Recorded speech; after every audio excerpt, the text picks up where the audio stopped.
today we continue our sermon series on the elements of spirituality, and I really hope that you're liking this. I hope that you're liking how we're going through, and we're going to talk about elements of nature, but elements that are in the Bible. Today, one more time, we're talking about water, and this time in a different way. We're talking about sea, S-E-A. Now, when you're on the water, hopefully it's serene and calm. And most often, the Red Sea, or really the Reed Sea, R-E-E-D, and even the Sea of Galilee, aren't that crazy. But there still are storms. The ancient Israelites and later the Jewish people had mixed feelings when it came to such bodies of water.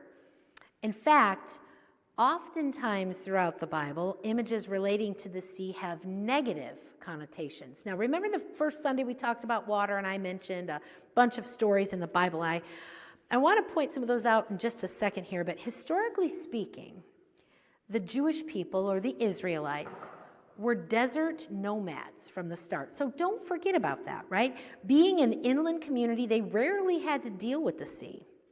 And remember their father of the first covenant with God, Abraham. Do you remember what his job was? His first job? I don't even know if you know this, really. Shepherd.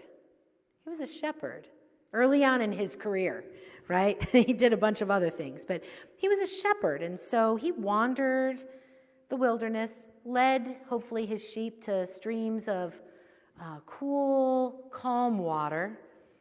But then we also have, in hopes of the promised land, right? Moses is in charge of this. The Israelites wandered in the wilderness. How many years? Anybody know that one? 40. That's a long time to figure something out, isn't it? But they wandered for 40 years before finally landing in that milk and honey real estate. The sea, though, was chaotic, overwhelming, and threatening to their way of life, as there was no way to control it. So you've got this nomadic desert people, right? And now they're traveling, they get to the promised land, and then they have Galilee and the Red Sea. That's different for them. And going back to Genesis, I want to point this out because I think this is really important in this case if you pick it up and see the parallel. Genesis 1, we learn that God speaks. And God speaks not just anything, but God speaks order into being from a watery, primeval chaos. A few short chapters later, we get to the flood story, right? And almost every religion, every people on the planet have a flood story. But we get Noah and the ark, where everything that has breath is destroyed with the exception of this righteous man, his immediate family, and 2 of every living creature to ensure replenishment of the earth. Now, the Psalms also describe the sea as a very dangerous place. I can list a lot of them for you, but I'm not going to do that today. If you want them, I actually have them in here so I can email you. Only God, though, could control the sea and the evil it symbolized. The sea, if you recall, is also home of the terrible sea dragon Leviathan. Have you ever heard that one before? And I'm not just talking about that really bad movie that was out in the 90s, 2000s. But it also the sea came to represent pagan nations opposing Israel. Now, who was the one that was thrown out, right? Thrown off the ship? Anybody remember that story? He was a prophet, and he didn't want to do what God said, blah, blah, blah, on a boat, thrown over. Anybody recall that? Starts with a J and ends with Ona. Right? Yes. I mean, Jonah was thrown into the depths. Why? Because he turned his back on God. But the story does not end badly. When he remembered God, it took him a while in the belly of the whale, right? He was eventually rescued. And I call Jonah the prophet of vomit because that's an easy way to remember, right? He was thrown out of the belly of the whale, but the whale threw him up. Now, I'm going to tell you something else here because it just really gets good with all this water stuff. I think it's one of my favorite things. I just don't even know why, but Daniel, anybody like the book of Daniel? The first 7 chapters are really awesome because they're a bunch of stories, but then you get into some real pre-revelation stuff, and there's a lot of comparisons that go back and forth to that too. But Daniel describes the great sea beasts and the terror they spread, based on the image of the sea as the home and breeding place of evil, a chaos that only God can control. And remember when I said the God who controls water, the power over water, is the biggest God on the block. In both readings today, we hear of the chaos of water and the power that God has over it. In our Old Testament story, which follows the 10 plagues, on the night of the Passover, the angel of the Lord passed over those homes marked with blood of a lamb. And the enslaved Israelites, in a hurry, right? In a hurry, are set free from the Egyptian Pharaoh. Moses was called to lead his people out of captivity into a new promised land. My favorite, I love the song, "Let my people go," right? Love it. So the problem, though, is when Pharaoh let him go, he changed his mind and pursued the Israelites with his army to bring them back into slavery. And the Israelites were on the run, and they see before them the sea, and then they see behind them the Egyptian army. What was God's divine sovereign providence in this situation? They were caught between a rock and a hard place.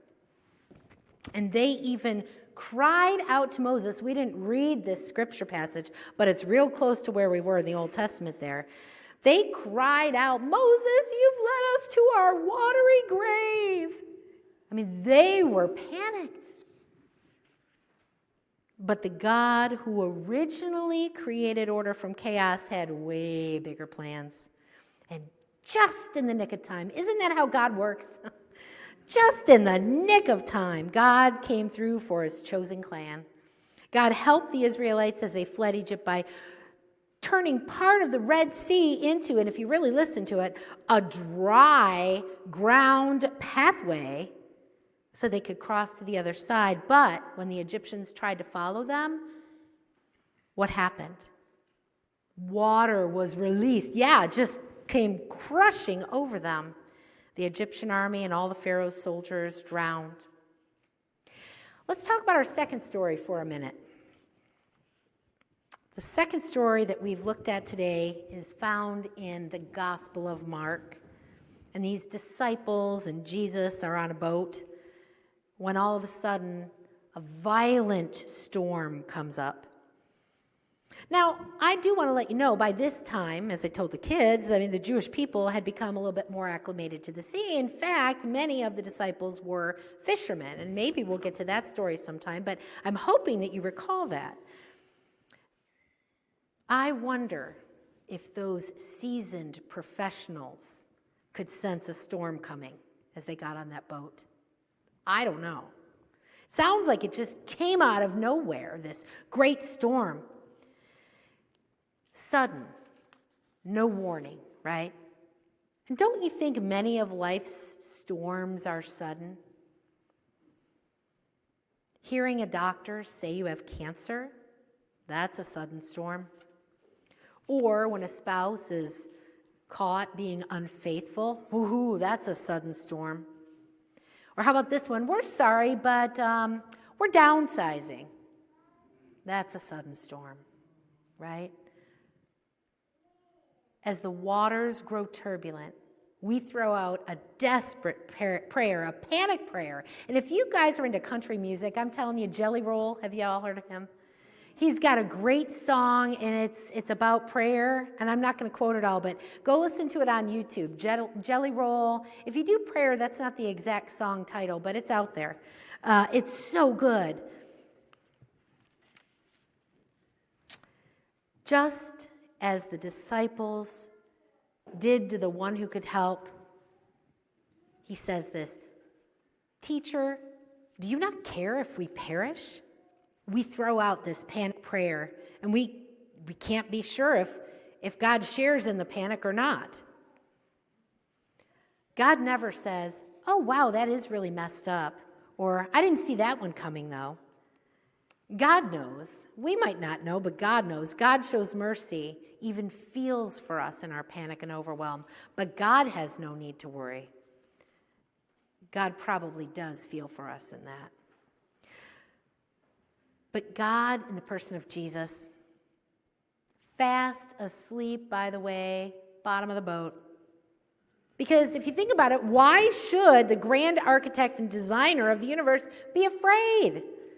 God had already harnessed the chaos in the beginning of the created order. Why worry over a little squall? Just as God spoke order into being back in Genesis 1, we find Jesus speaking the word peace, and it obeys. And it just isn't any peace. It really is the peace that passes all understanding. Now, whether the storm is calmed in our lives or whether the storm rages on, because sometimes it does, with God, we do not have to fear a thing, for God is with us. The Apostle Paul gives us some amazing words when we are faced with life's storms. In his letter to the church in Philippians, right, he said, Jesus tells us we can do all things through Christ who gives us strength. Now, here's the good news for me this day and for you this day, if you choose to claim it. Both the Israelites and the disciples thought they had come to a dead end, literally. They were about to meet their Maker with a capital M, and guess what? That's exactly what happened, right? They didn't die. No, they met their Maker all right, though. Not in the way that you think it might be. But God parted the waters for Moses and the Israelites, and in the person of Jesus, God revealed to us and God with us. Jesus calmed that storm. But I also want to throw out there to you that the storm doesn't always have to be the enemy.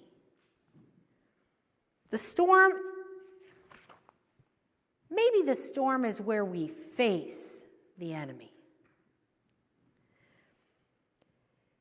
where we meet God. Not in the life to come, by the way, but in the life we have right here and right now.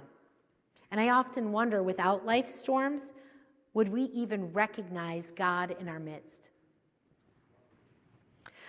I believe now that the storm is where God transforms us the most.